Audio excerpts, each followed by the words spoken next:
Hello, everybody, and thank you for tuning in to the Liberty Report. With me today is Daniel McAdams, our co-host. Good to see you, Daniel. How are you this morning, Dr. Paul? I'm doing very well, and we're going to be talking about foreign policy. Surprise, surprise. Yes. But we haven't been talking about this particular country for a little while. We've been talking a lot about Iran and a lot about North Korea, but it's really the same subject. Yeah. You know, another area trying to get an update where our interventionism in foreign entanglements isn't going quite so well. But there was an announcement today about what was going on in Afghanistan, so we decided we'd talk about that a little bit. And they're going to get a new commander. All right. Things are improving. Maybe they've turned a tide there, and they're going to win. But maybe three's a charm. Oh no, we've had more than three. We've had more than three commanders running the show.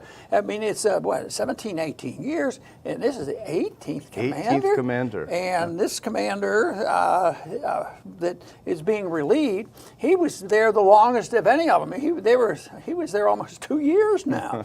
But now we got to get somebody that's an expert in special operation. They need an expert in history. Yeah. That's what they need. That's it. And ethics and a few other things like that.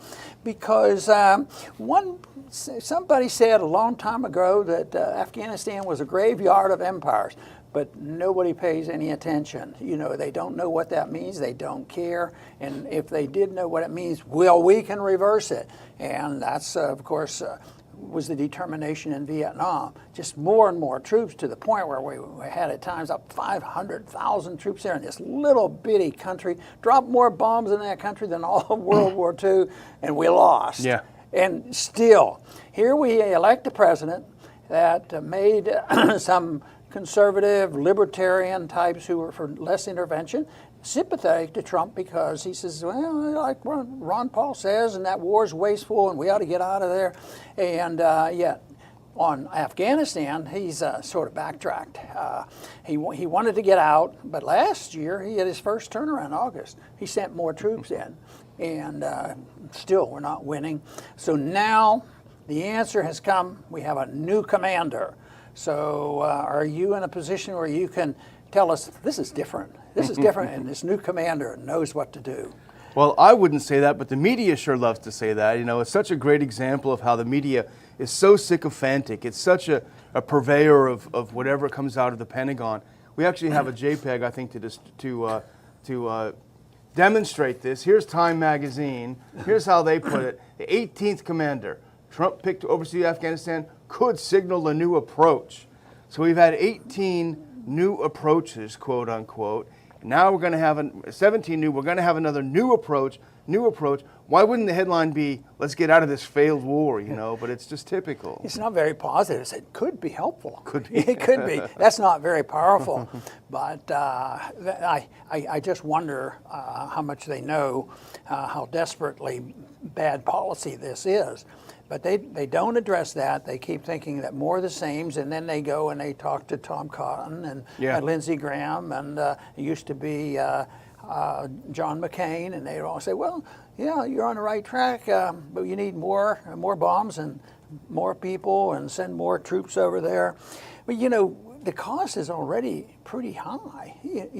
Well, for the whole Mideastern war, there's individuals following this and try to add up everything. Not only the cost of sending troops, there's a lot of costs that are sort of invisible that aren't added onto the war, like the interest on all the borrowing that you do, this sort of thing. So we're up to about $5 trillion. Nice. And there's a lot of, in spite of the optimistic economic reports lately, there's a lot of people hurting. Why is it that homelessness is going up? Yeah. And why is it that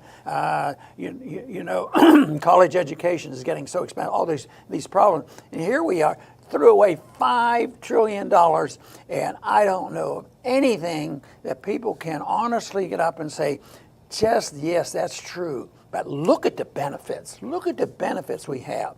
And we have to check what the goals were. We're not even sure what the goals were. Of course, some people say Afghanistan had something to do with a pipeline. No, that couldn't be possible, But anyway, it's ongoing. A new commander's going in there. And if one is honest with themselves, they'd have to admit, probably not going to make any difference. It's going to cost a lot of money. It's going to be fake, and the media is going to go along with it just to delay it and test our weapons and understand that finally one of the big weapons that doesn't work all that well, the F-35, has been tested, not in Afghanistan, but it's being used, I guess, in Syria where it's been used. So it's a lot of weapons testing. I think Hillary had a statement once about that, about weapons. We have the weapons, we got to test them. You know. So anyway, I'm not optimistic. I'm pessimistic. I think this endorses a bad policy. It's taken some good inklings from on Trump's part, you know, and thoughts about less intervention, and it's just about totally eliminated that. So why should we believe that he's going to get the troops home, or in 6 months all of a sudden say let's leave? The only way we're going to leave is go broke or totally lose, and like we did in Vietnam. But right now, I don't think many people see many positive things happening in Afghanistan. And the one thing that I think they refuse to admit is the Taliban can be very dangerous. They don't like us. They'll kill us. They'll do all kinds of things. But they never ask the question, well, where was the Taliban, you know, 40 or 50 years ago? Where was it before the Russians went into Afghanistan? And all of a sudden, there wasn't that type of thing. But now, the more we put in there, guess what? They're feeding the incentive for the Taliban to be persistent because they're having moral victories. They're defending the homeland. And if they refuse to recognize that, there is no way we can win this war. If you said, you know, every soldier we have now in Afghanistan, we couldn't win. We couldn't beat, you know, this third world country, Vietnam, and we would not be able to beat them, you know, with all the troops. And that's the lesson they're not going to learn. And I wish they would pay attention to what a few of us are saying. You know, I think it's good that you bring up the money and the economy, because I think Americans really have been brainwashed by the media. We saw the pro-war media. We got to fight these wars. We got to keep fighting these wars. It's keeping us safe. But the fact of the matter is, you know, you talk about trillions of dollars. War concentrates wealth in the hands of the elites. And I think if more people in middle America understood this, the purpose of war is to concentrate wealth in the hands of the elites, of the military-industrial complex, and those that feed off of it, while selling them false patriotism.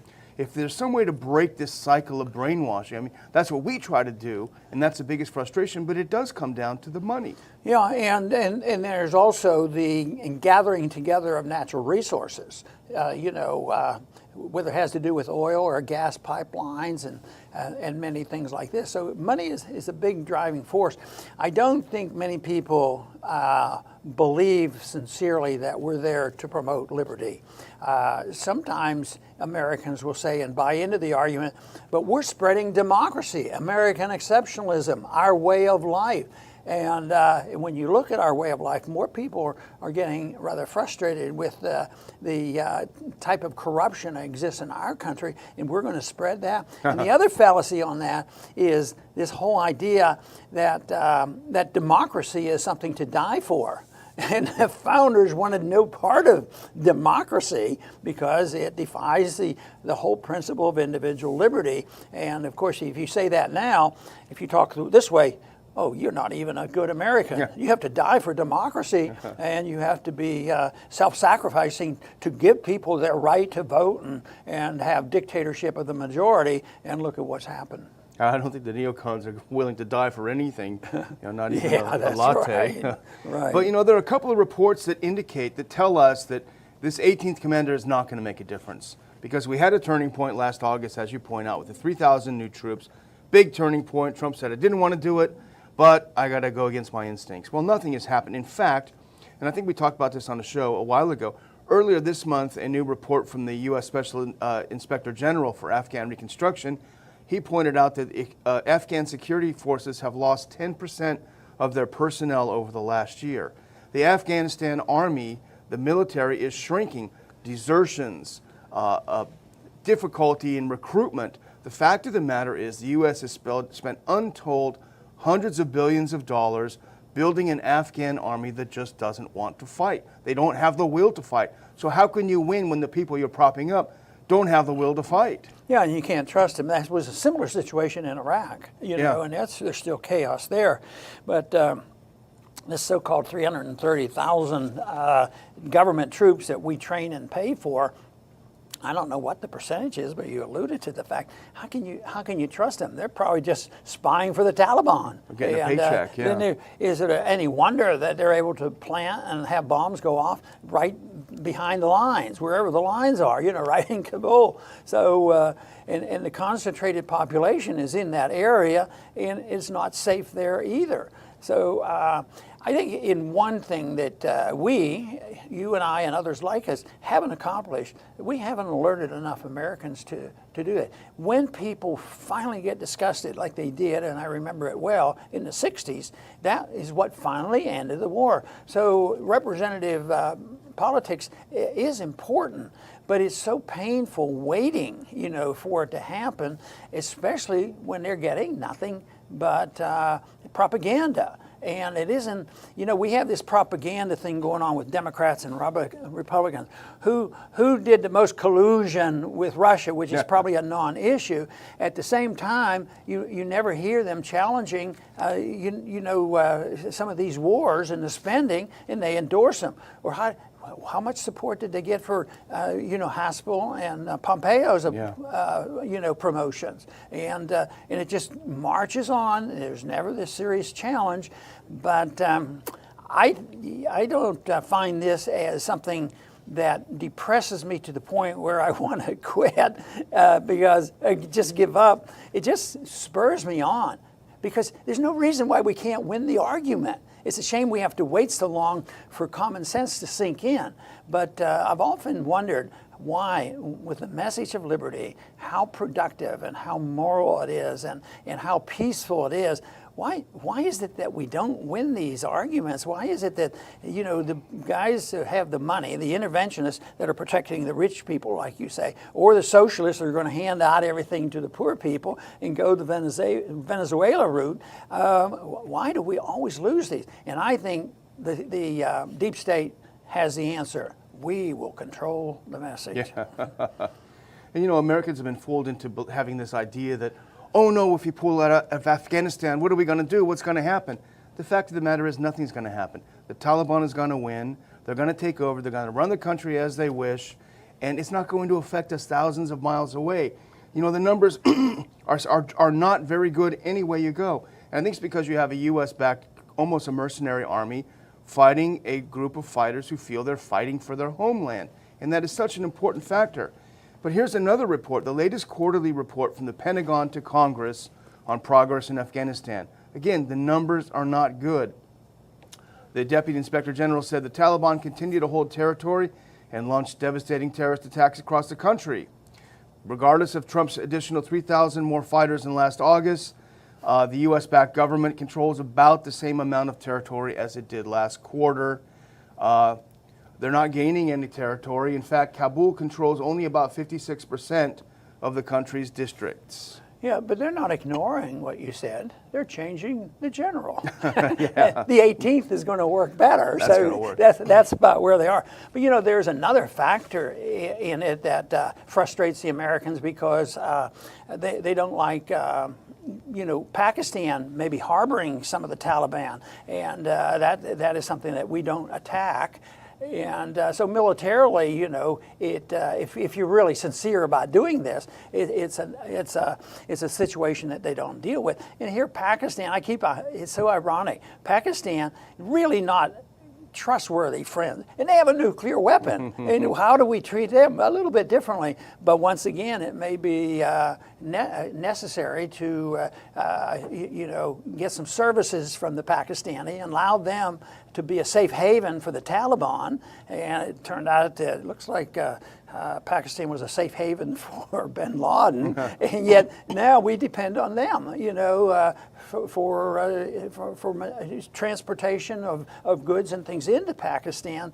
So it's something you don't read a whole lot about it is in Pakistan, and the irony of it that we put so much energy. Just think of the energy we're putting into North Korea and Iran, and they are not a nuclear threat. Yeah. They are absolutely not a nuclear threat. It's 30 years now has been going on that North Korea was a nuclear threat. They are not a nuclear threat. Yeah, but they might be someday. But here we have a country that's sitting on these nuclear weapons, and other countries in the region that were leftovers from the Soviet system. So it isn't that. Those are excuses that they need because it's economics that's driving the war against Iran, and it also has to do with who the allies are lining up with. When you see China's involved and Russia's involved, Israel's involved, the U.S. involved, Saudi Arabia's involved, and there's a lot of factions there, and that's much more important than trying to get to the truth of things.